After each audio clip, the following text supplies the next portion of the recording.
180 दिन ये युद्ध चल सकता है दर्शकों, और ये दावा मैं नहीं कर रहा हूं दर्शकों, ये दावा देशों की तरफ से किया जा रहा है। इन दर्शकों इधर इजराइल, ईरान, अमेरिका सभी तैयार है, चाहे जो हो जाए, हर देश जीतना चाहता है। लेकिन इधर आप देखिए दर्शकों, खाड़ी देशों के साथ साथ यूरोपीय देश भी परेशान है। उनको लग रहा है कि आखिर वो इस युद्ध में क्या कर सकते हैं, लेकिन ये 6 महीने चलने वाली जंग है। लेकिन दर्शकों आज सैनिकों की सुरक्षा के लिए डोनाल्ड ट्रंप दुआ मांगने लगे। वो इसलिए क्योंकि जब युद्ध लंबा चलेगा तो फिर दुआ की भी जरूरत पड़ेगी। लेकिन दर्शकों आपने सोचा है कि अभी तक इस युद्ध में कितना नुकसान हुआ है, किस देश की तरफ से कितनी मिसाइलें बरसाई गई हैं? आइए जरा आपको बताता हूं। ईरान में 2000 से ज्यादा ड्रोन और मिसाइलें गिरी हैं दर्शकों। वहीं इजराइल में 500 से ज्यादा बैलिस्टिक मिसाइल अब तक गिरी हैं। और यूएई में कई लोग बोल रहे हैं कुछ नहीं हो रहा, 1000 से ज्यादा ड्रोन और मिसाइलों से अटैक हुआ है दर्शकों, और ये सत्य है। सऊदी अरब में 186 मिसाइल और 812 ड्रोन से हमला किया गया। खुद को दुनिया का किंग बताने वाले ट्रंप को क्या लगा था ईरान 2 हफ्तों में घुटने पर आ जाएगा, अमेरिका के आगे सरेंडर कर देगा, सुप्रीम लीडर की मौत पर मातम मनाएगा। लेकिन ईरान ने ट्रंप की सारी गलतफहमी दूर कर दी। वो पहले से ज्यादा खुखार हो गया।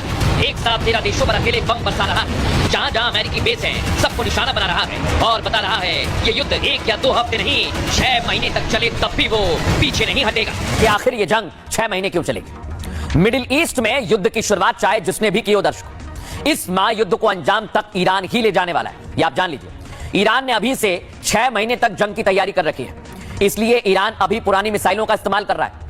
मॉडर्न मिसाइलें बाकी हैं जो तबाही मचाने के लिए काफी है, जिसकी भनक लगते ही पेंटागन की ताबड़तोड़ बैठकें हो रही है दर्शकों। अमेरिकी सेना फिलहाल 4 से 5 हफ्तों की तैयारी के साथ मैदान में थी, लेकिन पेंटागन की मीटिंग के बाद इसे सितंबर तक बढ़ा दिया गया है।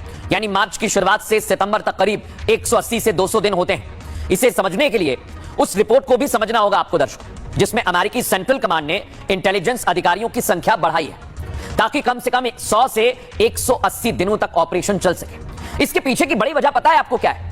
अमेरिका खुद को वैश्विक लीडर मानता है, और ईरान जैसे विरोधियों के खिलाफ कमजोर दिखना डोनाल्ड ट्रंप को मंजूर नहीं है दर्शकों। तो फिर ईरान जब तक इस युद्ध में बना रहेगा, डोनाल्ड ट्रंप पीछे नहीं हटेगा। वहीं दूसरी तरफ इजराइल भी है, नेतन्याहू, वो खुद को साबित करने के लिए तैयार है। इजराइल ईरान को अपने अस्तित्व के लिए सबसे बड़ा खतरा मानता है, और यह युद्ध ईरान की मिसाइल और न्यूक्लियर क्षमता को नष्ट करने का मौका भी, जिससे इजराइल अपनी सैन्य श्रेष्ठता साबित कर सकता है। इसलिए नेतन्याहू भी युद्ध में पीछे हटने के मूड में नहीं है। दर्शकों कोई उसे कुछ भी कहे, दिक्कत तो वाकई देशों में है। पहले आपको ईरान की जानकारी देता हूं। ईरान में क्या हो रहा है दर्शकों? जो ट्रंप अब तक युद्ध के लिए ईरान को उकसा रहे थे दर्शकों, अब उसी ईरानी सेना से राष्ट्रपति ट्रंप अपील करने लगे। उन्होंने ईरानी रिवॉल्यूशनरी गार्ड से पहली बार विनती की, रिक्वेस्ट की। ट्रंप कह रहे हैं ईरानी सेना को हथियार डाल देना चाहिए। उन्होंने कहा ईरानी सेना और पुलिस हथियार डाल दे। इसके पीछे उन्होंने ईरान में बेतहाशा मौत का हवाला दिया। मूव कीजिए। दरअसल इस जंग में ईरान को भारी नुकसान पहुंचा है दर्शकों, और आपको बताऊं अब तक ईरान के 1200 से ज्यादा लोग मारे गए हैं। देश भर में 3500 से ज्यादा घर और दुकानों को नुकसान पहुंचा। इन हमलों का सबसे ज्यादा असर राजधानी तेहरान में हुआ है दर्शकों। 15 अस्पताल और मेडिसिन सेंटर्स पर हमले हुए हैं, जिसमें नुकसान हुआ है। युद्ध की वजह से बिजली और पानी की सप्लाई तक ठप हो गई है। आपको बताएं, बावजूद ईरान अमेरिका के सामने झुकने को तैयार नहीं है। दर्शकों आप सोचिए जरा, ये युद्ध भले कितने दिनों तक चले, लेकिन इसमें नुकसान बहुत हो रहा है, और वो आम लोगों का हो रहा है, दुनिया का हो रहा है। ईरान के पास बैलिस्टिक मिसाइलों की कोई कमी नहीं है, ये मैंने आपको बताया। इस बार ईरान ने इजराइल पर क्लस्टर बम से अटैक कर दिया दर्शकों। ये क्लस्टर बम दिख रहे हैं आप? इस क्लस्टर वॉरहेड का इस्तेमाल युद्ध में पहली बार हुआ है, जो बेहद खतरनाक है दर्शकों। हर मिसाइल में 20 क्लस्टर बम होते हैं दर्शकों।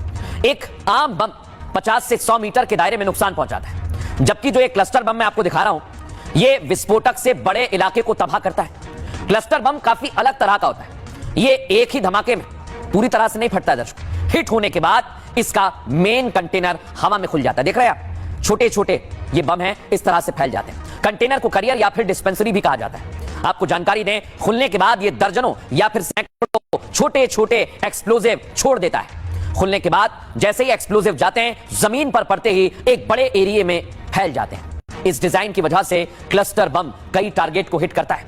बड़ी बात सबसे, ये घातक, बहुत ज्यादा घातक है दर्शकों, और काफी सस्ता बनता है। एक क्लस्टर बम को बनाने में 50,000 से 2 लाख रुपए का खर्च आता है। इसलिए ईरान अब ड्रोन की जगह क्लस्टर बम का इस्तेमाल कर, क्योंकि ईरान अगर अब तक इस मैदान में, इस महायुद्ध में खड़ा हुआ है तो अकेला नहीं है। ऐसा मैं क्यों कह रहा हूं? ईरान स्ट्रेटेजिक वॉर से अमेरिका जैसे देश को धूल चटा रहा है दर्शकों। यूएस के हर उस ठिकाने पर हमला कर रहा है जो मिडिल ईस्ट में है। मिसाइल से ताबड़तोड़ अटैक के बावजूद हथियार कम नहीं पड़ रहे हैं। तो क्या ईरान के पीछे किसी बड़े देश की ताकत काम कर रही है? इसका जवाब अमेरिकी अखबार वॉशिंगटन पोस्ट की एक रिपोर्ट में छपा दर्शकों। दावा है कि अमेरिका के खिलाफ रूस अब ईरान को मदद पहुंचा रहा है। सुनिए जरा रिपोर्ट में क्या लिखा है। रिपोर्ट के मुताबिक रूस खुफिया जानकारी ईरान को दे रहा है, ईरान तक पहुंचा रहा है, और यह जानकारी अमेरिकी युद्धपोत और एयरक्राफ्ट की लोकेशन के बारे में। ऐसा ही पहले चीन ने किया था।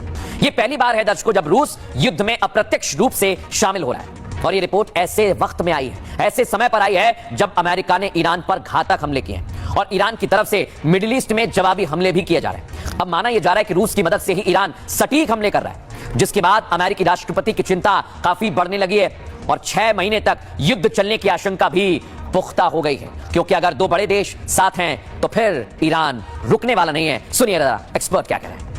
Very, very, very good relationship with India. Our relationship is not started last decade. It goes back to 300 years ago. And 300 years ago is very, very strong and cannot be damaged by something easily.